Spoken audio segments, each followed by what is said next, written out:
नांदेडच्या जांब बुद्रुक गावाचं नाव आता युवा कवीच्या माध्यमातून झळकतंय पुण्यामध्ये।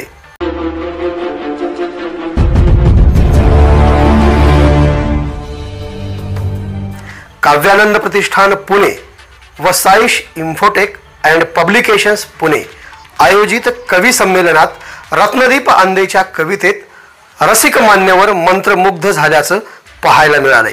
रत्नदीपने तसे यापूर्वी कधी पत्रकारितेचे तर कधी समाजकार्याचे छंद जोपासले, मात्र पहिल्यांदाच त्याला थेट कवी संमेलनात कविता सादर करण्याची संधी मिळाली आणि त्यानं जणू संधीचं सोनं करत रसिक जनांचे मन जिंकलेत। चला तर मग आपणही आनंद घेऊया रत्नदीपच्या कवितेचा।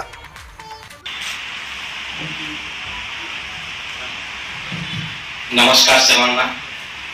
सर्वप्रथम मी खंडेलवाल सर, मी दिलगिरी व्यक्त करतो आणि तुमची माफी मागतो की तुमच्या नियमाचा थोडासा भंग करतो।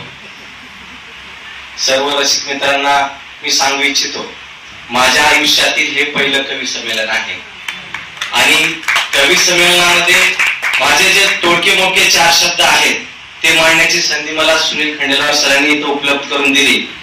गेल्या वर्षी मी खुर्चीवर बसून तुम्हा सर्वांच्या कविता ऐकत होतो आणि ती ऐकून 4 शब्द मी लिहायला शिकलो आणि लिहिल्यानंतर संगीता मॅडमला ऐकू घातलो आणि माझ्या गुरुवर्य सुजाता पोपलवार यांना ऐकू घातलो।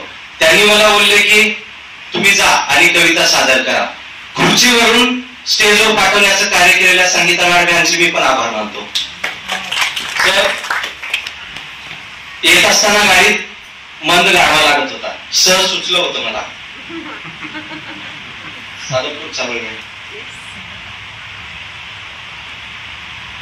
मंद सुटलेल्या गारव्याला मी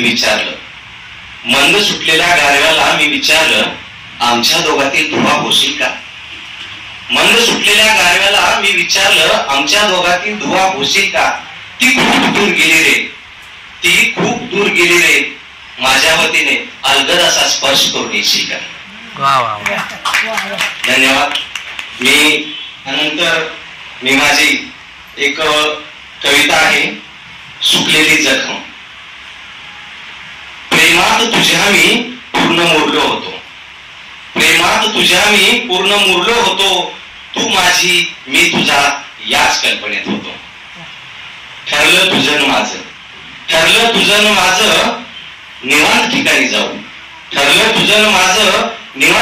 जाऊ, तन आणि मनाने दोघे एकरूप हो। आठवतात मला इथे आपण घालेले प्रत्येक क्षण, तुला कसं आठवणार तुझं हरवलं होतं मन। हे चालू असतानाच मला अचानक जाग येते, क्षणात मला जाग आली, तू सोबत नाहीस याची जाण झाली। जाणीव झाली, सुकलेली जखम पुन्हा ओली झाली, तू आणि मी घालवल्या प्रत्येक क्षणांची आठवण आली, धन्यवाद। कशी वाटली तुम्हाला कविता? नक्की कळवा आम्हाला कमेंट बॉक्समध्ये। आणि हां, सर्व क्षेत्रातील महत्त्वाच्या घडामोडी पाहण्यासाठी आत्ताच आपल्या आवडत्या आवाज बहुजनांचा न्यूज चॅनलला सबस्क्राईब करायला विसरू नका। आवाज बहुजनांचा।